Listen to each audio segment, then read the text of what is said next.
Hey friends, hello and welcome back to this YouTube channel. In today's another video tutorial, I'm going to share to you on what is the keyboard shortcut to add bullet points in Microsoft Word. Okay, so let's go quick into the process.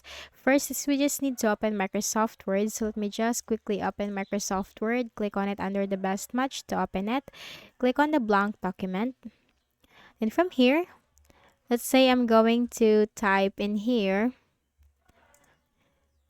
view, and I want to add a bullet point before it.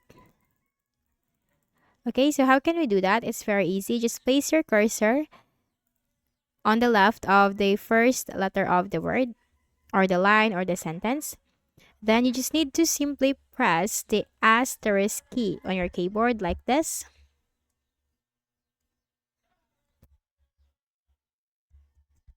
like that, the asterisk key.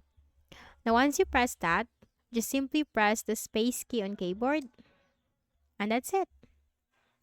That's the easy shortcut on how you can add bullet points into your Microsoft Word document. You just need to press the asterisk key and space key and then you're good to go. Okay, so that's it.